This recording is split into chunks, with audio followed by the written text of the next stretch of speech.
बंगाल में लोकसभा चुनाव से जुड़ी, राजनीति से जुड़ी क्या है खबरें, आइए बढ़ते हैं खबरों की जानिब और देखते हैं सन ऑफ बंगाल न्यूज।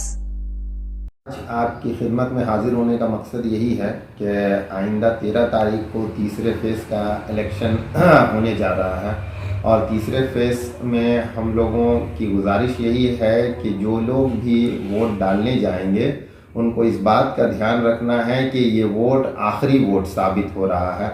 अगर फिर से बीजेपी की हुकूमत आती है तो जो हमारे फाइनेंस मिनिस्टर है निर्मला सीतारमण, उनके हस्बैंड ने इस बात को वाज़े तौर पे कहा है ऑन रिकॉर्ड कि अगर इस बार भी हुकूमत बीजेपी की आती है तो ये आखिरी इलेक्शन होगा और इसके बाद फिर कोई इलेक्शन का सिस्टम नहीं होगा। बाकी हम लोगों को यही कोशिश करना है कि इस बार जब हम लोग वोट डालने जाएंगे तो इस बात को जहन में रखना है कि किसी भी हो सकता है कि आप किसी रीजनल पार्टी को हिमायत करते हो, उनको वोट डालना चाहते हो या उनको वोट देते हो, लेकिन इस बार जो इलेक्शन हो रहा है इस बार सेंटर का इलेक्शन है। अगर आपका सिटीजनशिप आपसे ले लिया जाए तो आपको वोट डालने का हक ही नहीं होगा, तो आप किसको वोट डालिएगा।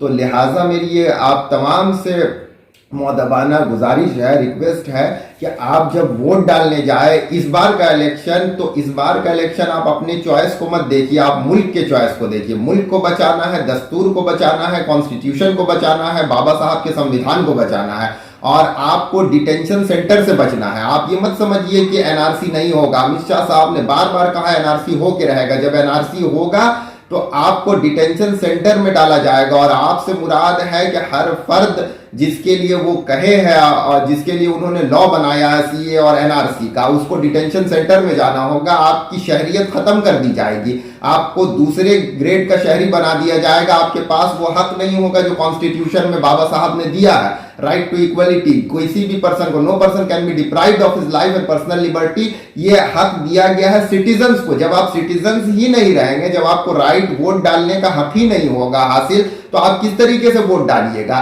तो इस बार जो आप इलेक्शन में जाइएगा, इस बार आप समझ लीजिए कि उस हाथ को मजबूत करना है जो राहुल गांधी लेके उसको आगे बढ़े हैं, जो कांग्रेस लेके उसको आगे बढ़ी है। तो जहां जहां जो स्टेट में, पूरे मुल्क में मेरा पैगाम को फैला दीजिए। सन ऑफ बंगाल के माध्यम से हर खबर आप तक सबसे पहले पहुंचाई जाती है। सन ऑफ बंगाल जहां यूट्यूब, फेसबुक और वेबसाइट हर जगह पे, हमारे यूट्यूब पे आप देखिए सन ऑफ बंगाल की खबरें। इसके अलावा सब्सक्राइब कीजिए, फेसबुक पे जाइए, फेसबुक पेज को फॉलो कीजिए। इसके अलावा हमारे वेबसाइट पर भी जाकर आप देख सकते हैं हर तरह की खबरें सबसे पहले। जी हाँ, हमारा वेबसाइट है www.sonofbengal.in। धन्यवाद।